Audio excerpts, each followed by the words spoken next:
ही नहीं है जो आपको एग्जिट पोल बता रहे हैं। सट्टा बाजार भी खुलकर पैसा लग रहा है सट्टा बाजार में, और हमारे सोर्सेस कह रहे हैं कि बुकीज ने भाव खोल दिए हैं विधानसभा चुनावों को लेकर और करोड़ों का दांव लगा है। सूत्र बता रहे हैं सट्टा बाजार में करोड़ों पैसा लगा दिया गया है और सट्टा बाजार कह रहा है कि राजस्थान में बीजेपी की वापसी होगी।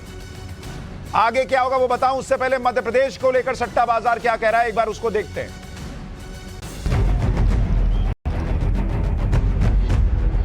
मध्य प्रदेश में न तो बीजेपी फेवरेट है और न ही कांग्रेस को लेकर श्योरिटी है। सट्टा मार्केट में दोनों ही पार्टियों को लेकर टफ फाइट है। सट्टा मार्केट में कांग्रेस पर 75 पैसे का दांव चला जा रहा है, जबकि बीजेपी पर ₹1.25 का भाव सट्टा बाजार में है। यानी मध्य प्रदेश के पिछले विधानसभा चुनाव में जो तस्वीर नजर आई थी, इस बार भी ठीक उसी तरह का अनुमान सट्टा मार्केट में मध्य प्रदेश के नतीजों को लेकर है। सीटों के हिसाब से अगर देखा जाए तो बुकीज की नजर में कांग्रेस आगे है, लेकिन यह फासला बहुत ज्यादा है। सट्टा मार्केट में मध्य प्रदेश में कांग्रेस को 116 से 119 सीटें मिलने का अनुमान जताया गया है, जबकि बीजेपी को सट्टा बाजार में 106 से 109 सीटें मिलने की संभावना जाहिर की गई है। रिजल्ट से पहले इस भाव में कुछ अंतर आ सकता है, लेकिन सट्टा मार्केट कांग्रेस के पूर्ण बहुमत का अनुमान लगा रहा है। Bureau report, times now Bharat. तो मध्य प्रदेश को लेकर सट्टा बाजार क्या कह रहा है, आपके सामने हमने यह आंकड़ा रख दिया है। और सट्टा बाजार कांग्रेस पर 75 पैसे का भाव लगा रहा है और बीजेपी पर ₹1.25।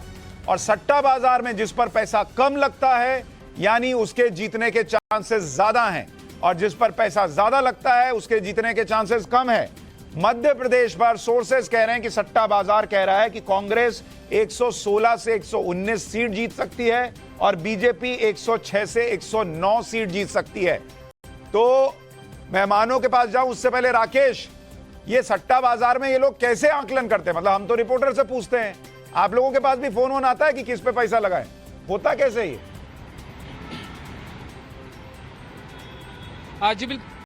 जी बिल्कुल, देखिए सट्टा बाजार का अपना एक खास अलग नेटवर्क होता है और उनका भी जो कैलकुलेशन है बड़ा ही साइंटिफिक और सीट बाय सीट उनका एक एनालिसिस होता है, कैलकुलेशन होता है। जिस तरीके से हम कहते हैं कि खुफिया एजेंसियां जो है वो अपनी रिपोर्ट तैयार कर गई है, पत्रकार अपनी रिपोर्ट तैयार कर गए हैं, कोई एजेंसी जो है वो अपना सर्वे कर गई, उसी तरीके से सट्टा बाजार जो है वो एक एक सीट पे किसकी बढ़त है, किसकी कौन पीछे है, कौन से मुद्दे हावी है, उसको ध्यान में रखते हुए अपना आकलन करता है। उन्होंने कंपाइल करके जो अपने डेटा जो है वो निकालते हैं ताकि वो इसमें फायदा कर सके, मुनाफा कमा सके, और उसी के मुताबिक ये जो रेट्स है वो डिक्लेयर किए गए। कई बार ऐसा पिछले चुनाव में देखा गया है कि अमूमन सट्टा बाजार का जो आकलन है, अनुमान है, वो रियलिटी के काफी नजदीक तक होता है, यानी कि इतना सटीक होता है जितना कि कोई एक पेशेवर एजेंसी का।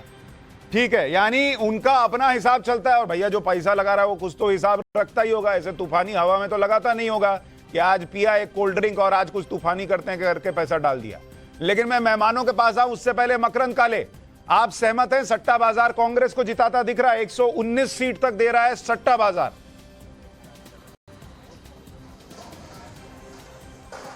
देखिए, मार्जिन ऑफ एरर पे भी ध्यान देना होगा क्योंकि सट्टा बाजार का एक प्रेडिक्शन रहता है, वो अपने जो सटोरी होते हैं वो स्थानीय लोगों की जानकारी के हिसाब से, परिस्थितियों के हिसाब से आकलन करते हैं, उनके पास सरकारी डेटा नहीं होता है, तो जाहिर है कि वो प्रेडिक्शंस के आधार पर ही ये पूरा आकलन करते हैं। लेकिन चूंकि पैसा बहुत ज़्यादा इन्वॉल्व होता है इसीलिए वो जो मार्जिन ऑफ एरर रहता है वो बहुत कम रहता है। लेकिन आप देखिए, अगर 5 से 10% का भी हेर फेर होता है तो सत्ता पूरी तरह से बदल जाएगी। तो श्योर शॉट कोई नहीं कह सकता। अगर ये लेकिन ये सेंटिमेंट है, देखिए एग्जिट पोल में भी श्योर शॉट कोई नहीं कहता, लेकिन हम